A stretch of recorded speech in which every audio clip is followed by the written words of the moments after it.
Atos 6:18 da tarde e 8:38 da noite. E, depois de permanecer ali ainda bastante tempo, despediu-se dos irmãos e partiu para a Síria, levando consigo Priscila e Áquila. Tendo rapado a cabeça em Cencreia, por causa de um voto. Ao chegarem a Éfeso, deixou ali Priscila e Áquila, mas ele mesmo entrou na sinagoga e discutiu com os judeus. Embora lhe pedissem que ficasse por mais tempo, ele recusou. Em vez disso, despediu-se, dizendo: voltarei a vocês, se Deus quiser. E partiu de Éfeso. Ao chegar a Cesareia, subiu para saudar a igreja, e depois desceu para Antioquia. Depois de passar algum tempo ali, partiu e viajou pela região da Galácia e da Frígia, fortalecendo todos os discípulos. Ora, um judeu chamado Apolo, natural de Alexandria, homem eloquente e poderoso nas Escrituras, chegou a Éfeso. Ele tinha sido instruído no caminho do Senhor e, com grande fervor, falava e ensinava com exatidão tudo o que dizia a respeito a Jesus, embora conhecesse apenas o batismo de João. Ele começou a falar corajosamente na sinagoga.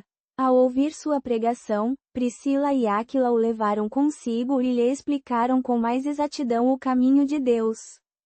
Quando Apolo quis ir para a Acaia, os irmãos o encorajaram e escreveram aos discípulos que o recebessem bem. Ao chegar, ele foi de grande ajuda para os que pela graça de Deus haviam crido. Pois argumentava vigorosamente em público com os judeus, demonstrando através das Escrituras que Jesus era o Cristo.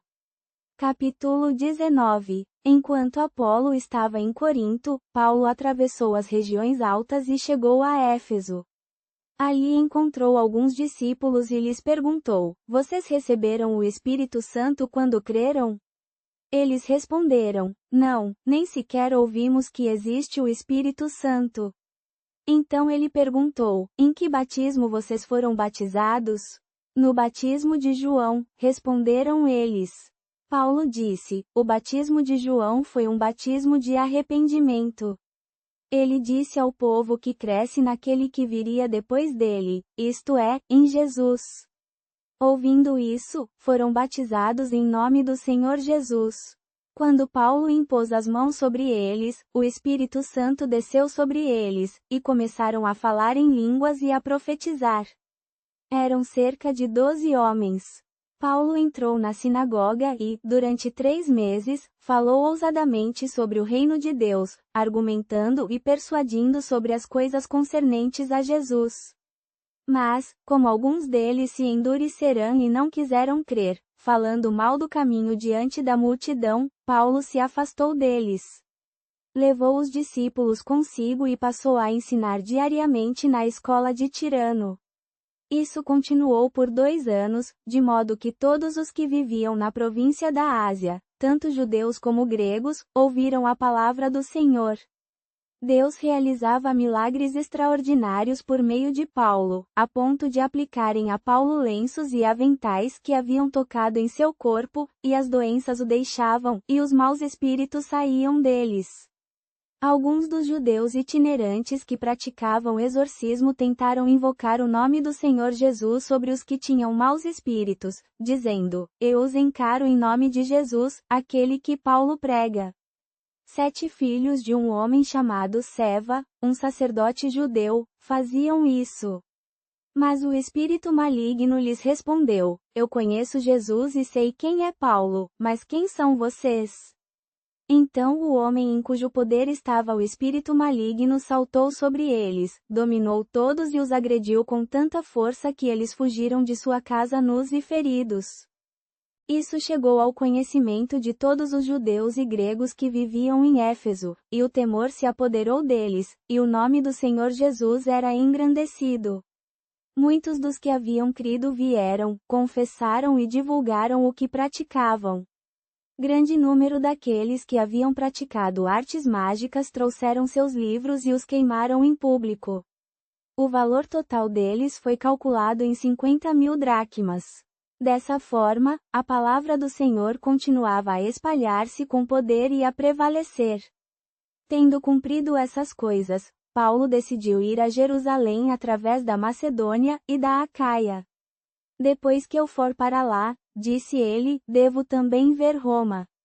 Ele enviou 2 de seus auxiliares, Timóteo e Erasto, à Macedônia, mas ele mesmo permaneceu na Ásia por mais algum tempo.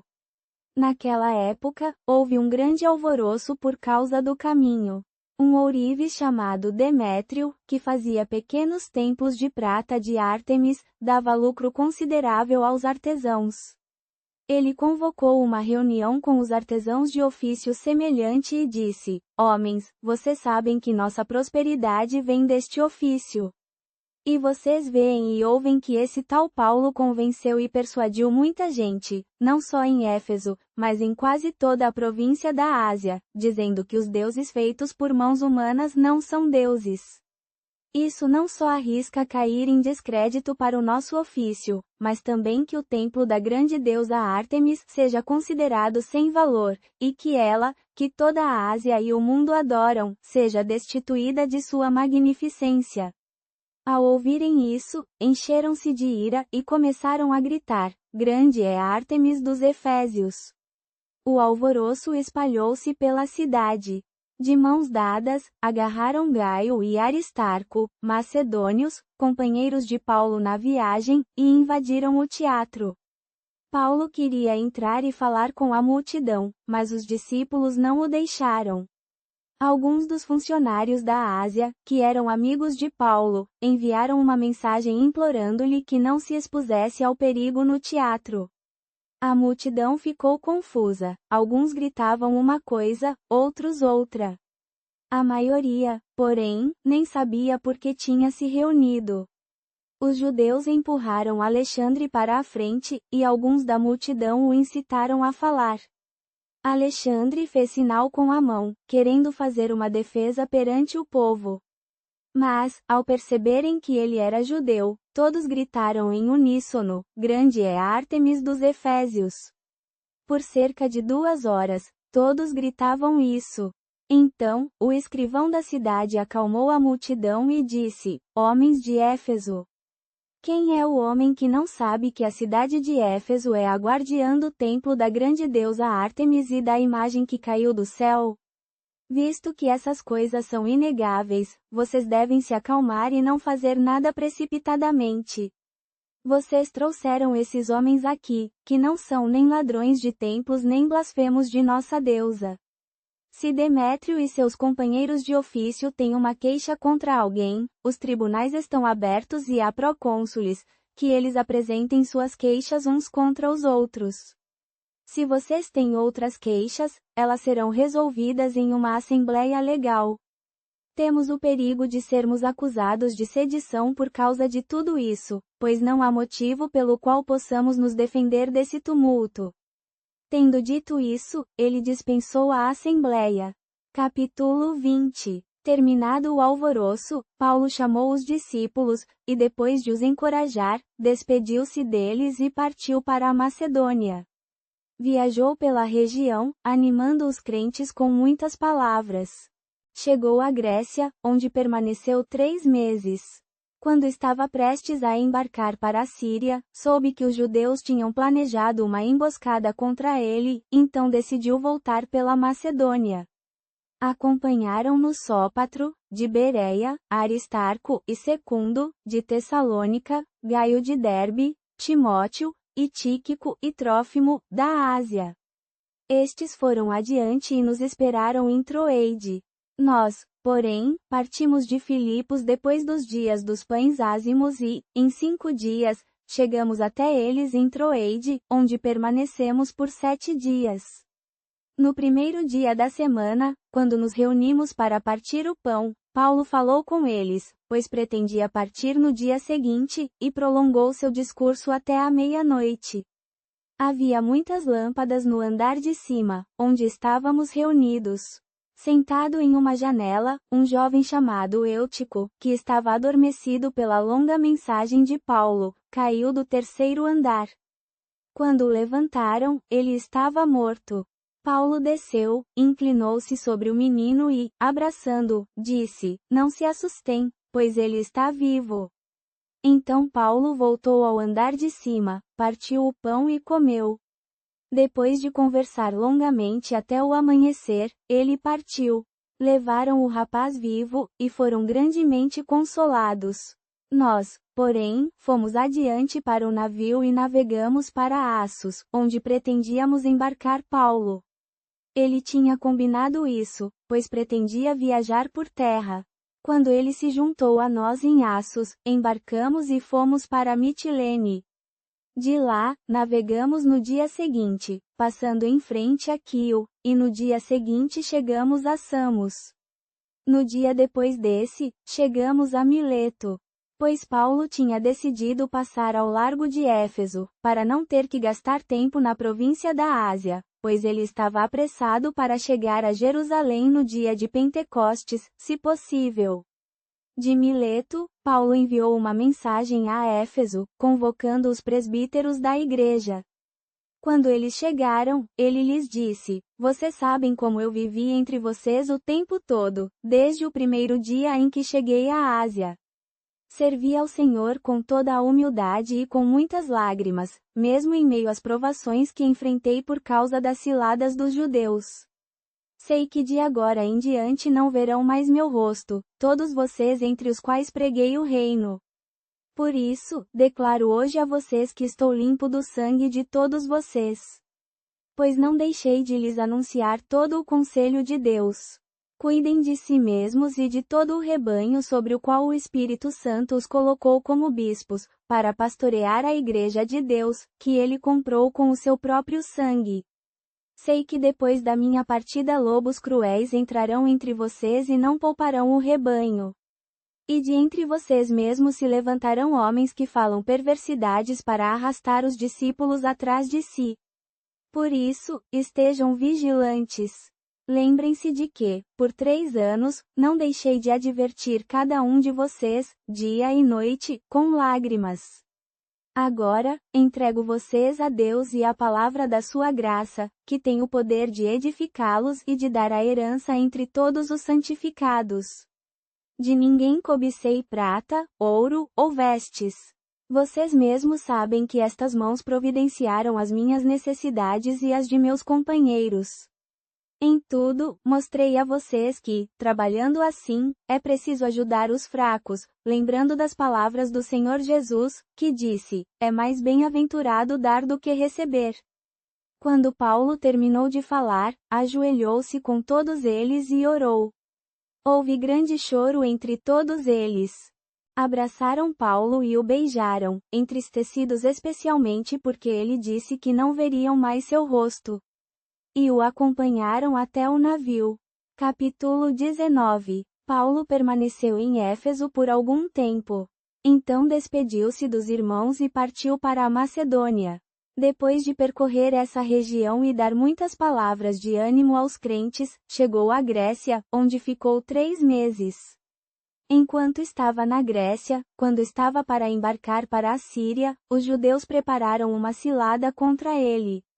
Então ele decidiu voltar pela Macedônia. Acompanharam-no Sópatro, de Bereia, Aristarco e Secundo, de Tessalônica, Gaio, de Derbe, Timóteo, e Tíquico e Trófimo, da província da Ásia. Estes, indo adiante, esperaram por nós em Troeide. Nós, porém, partimos de Filipos depois dos dias dos pães sem fermento e, em 5 dias, chegamos à casa deles em Troeide, onde ficamos por 7 dias. No primeiro dia da semana, quando nos reunimos para partir o pão, Paulo pregou-lhes, pois pretendia partir no dia seguinte. Como a viagem seria longa, prolongou o seu discurso até à meia-noite. Havia muitas lâmpadas nos aposentos de cima, onde estávamos reunidos. Sentado numa janela, um jovem chamado Eutico, que estava adormecido enquanto Paulo pregava longamente, caiu do 3º andar. Quando o levantaram, estava morto. Paulo desceu, lançou-se sobre o rapaz e, abraçando-o, disse: Não tenham medo, a vida dele está nele. Depois voltou a subir, partiu o pão e comeu. E continuou a falar até ao amanhecer e, então, partiu. Levaram o rapaz vivo, e isso trouxe grande consolo. Nós, porém, embarcamos e fomos para Assos, onde pretendíamos apanhar Paulo. Ele nos havia instruído para nos encontrarmos ali, pois ele mesmo ia por terra. Quando nos encontrou em Assos, apanhamo-lo a bordo e fomos para Mitilene. De lá, navegamos e, no dia seguinte, chegamos à frente de Quio. No outro dia, chegamos a Samos e, no dia seguinte, a Mileto. Paulo decidira passar por Éfeso, pois não queria perder tempo na província da Ásia. Ele se apressava para poder estar em Jerusalém no dia de Pentecostes, se possível. De Mileto, mandou chamar os presbíteros da igreja de Éfeso. Quando chegaram, ele lhes disse: Vocês sabem como eu vivi entre vocês durante todo o tempo, desde o primeiro dia em que cheguei à província da Ásia. Servi ao Senhor com toda a humildade e com muitas lágrimas, mesmo em meio às provações que me sobrevieram pelas ciladas dos judeus. Vocês sabem que não me neguei a pregar nada que fosse proveitoso, nem a ensinar-lhes publicamente e de casa em casa. Testemunhei tanto a judeus quanto a gregos, do arrependimento para com Deus e da fé em nosso Senhor Jesus. Agora, compelido pelo Espírito, vou para Jerusalém, sem saber o que me acontecerá lá, a não ser que o Espírito Santo me assegura que, em cidade após cidade, me esperam cadeias e sofrimentos. Contudo, não me importo com a minha vida. O importante é que eu complete a minha corrida e cumpra o ministério que o Senhor Jesus me confiou, o de testemunhar do Evangelho da graça de Deus. Agora, sei que nenhum de vocês, entre os quais preguei o reino de Deus, voltará a ver o meu rosto. Por isso, eu declaro hoje a vocês que sou inocente do sangue de todos vocês. Pois não deixei de anunciar todo o propósito de Deus. Cuidem de si mesmos, de todo o rebanho sobre o qual o Espírito Santo os designou como bispos, para pastorearem a igreja de Deus, que ele comprou com o seu próprio sangue. Eu sei que depois da minha partida, lobos cruéis penetrarão entre vocês e não pouparão o rebanho. E ainda dentre vocês mesmos se levantarão homens que hão de distorcer a verdade, a fim de arrastar os discípulos atrás de si. Por isso, estejam vigilantes. Lembrem-se de que, durante 3 anos, eu não me cansei de advertir cada um de vocês, noite e dia, com lágrimas. Agora, eu os entrego a Deus e à palavra da sua graça, que é poderosa para edificá-los e dar-lhes herança entre todos os santificados. De prata ou de ouro ou de vestes, nada cobicei de ninguém. Vocês mesmos sabem que as minhas mãos proveram as minhas necessidades e as de meus companheiros. Em tudo mostrei que, trabalhando assim, é necessário auxiliar os necessitados e recordar as palavras do Senhor Jesus, é mais bem-aventurada a atitude de dar do que de receber. Quando terminou de falar, ajoelhou-se com todos eles e orou. Houve grande pranto de todos, abraçaram a Paulo e o beijavam, entristecidos especialmente pela sua declaração de que não voltariam a vê-lo. E o acompanharam até o navio. Capítulo 21. Tendo-nos separado deles, navegamos para Cós, no dia seguinte para Rhodes e dali para Pátara. Encontrando um navio que ia para a Fenícia, embarcamos e partimos. Chegando perto de Chipre, deixamo-la à esquerda e navegamos para a Síria, aportando em Tiro, onde o navio descarregaria a sua carga. Ali, tendo encontrado os discípulos, ficamos 7 dias. Por favor, compartilhe suas orações nos comentários. O Senhor está sempre ouvindo até mesmo a sua voz mais baixa. Deus te abençoe.